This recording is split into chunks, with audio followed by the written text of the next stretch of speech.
ইব্রাহিমকে আলাইহি ওয়াসাল্লাম অগ্নিতে নিক্ষেপ। আমি তো এর পূর্বে ইব্রাহিমকে আলাইহি ওয়াসাল্লাম সৎপথের জ্ঞান দিয়েছিলাম এবং আমি তার সম্বন্ধে ছিলাম সম্যক অবগত। যখন সে তার পিতা ও তার সম্প্রদায়কে বলল, এই মূর্তিগুলি কি, যাদের পূজায় তোমরা রত রয়েছ? তারা বলল, আমরা আমাদের পিতৃপুরুষদেরকে এদের পূজা করতে দেখেছি। সে বলল, তোমরা নিজেরা এবং তোমাদের পিতৃপুরুষরাও রয়েছ স্পষ্ট বিভ্রান্তিতে। তারা বলল, তুমি কি আমাদের নিকট সত্য এনেছ, না তুমি কৌতুক করছো? সে বলল, না, তোমাদের প্রতিপালক আকাশমণ্ডলী ও পৃথিবীর প্রতিপালক, যিনি ওগুলি সৃষ্টি করেছেন এবং এই বিষয়ে আমি অন্যতম সাক্ষী। শপথ আল্লাহর, তোমরা চলে গেলে আমি তোমাদের মূর্তিগুলি সম্বন্ধে অবশ্যই ব্যবস্থা অবলম্বন করব। অতঃপর সে চূর্ণ বিচূর্ণ করে দিল মূর্তিগুলিকে, তাদের বড় প্রধান মূর্তিটি ব্যতীত, যাতে তারা তার দিকে ফিরে আসে। তারা বলল, আমাদের উপাস্যগুলির প্রতি এরূপ করল কে?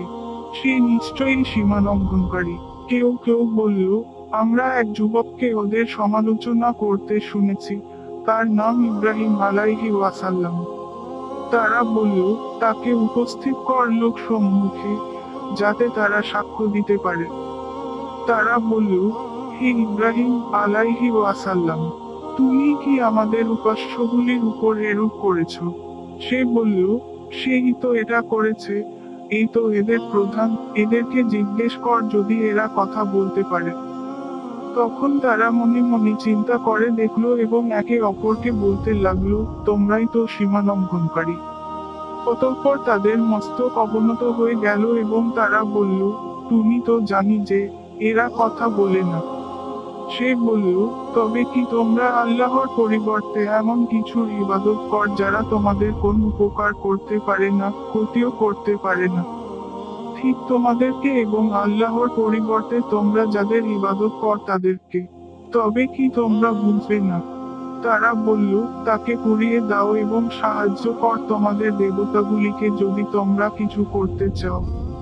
আমি বললাম, হে অগ্নি, তুমি ইব্রাহিমের আলাইহি ওয়াসাল্লাম জন্য শীতল ও নিরাপদ হয়ে যাও। তারা তার ক্ষতি সাধনের ইচ্ছা করেছিল, কিন্তু আমি তাদেরকে করে দিলাম সর্বাধিক ক্ষতিগ্রস্ত। আর আমি তাকে ও লূতকে আলাইহি ওয়াসাল্লাম উদ্ধার করে নিয়ে গেলাম সেই দেশে, সিরিয়ায়, যেথায় আমি কল্যাণ রেখেছি বিশ্ববাসীর জন্য।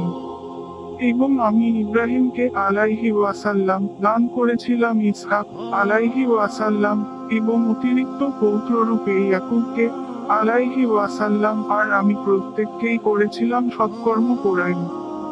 আর আমি তাদেরকে করেছিলাম নেতা, তারা আমার নির্দেশ অনুসারে মানুষকে পথ প্রদর্শন করত। তাদের কাছে আমি ওহী প্রেরণ করেছিলাম সৎকর্ম করতে, নামাজ কায়েম করতে এবং যাকাত প্রদান করতে। তারা আমারই ইবাদত করত। সূরা আম্বিয়া, আয়াত 51-73।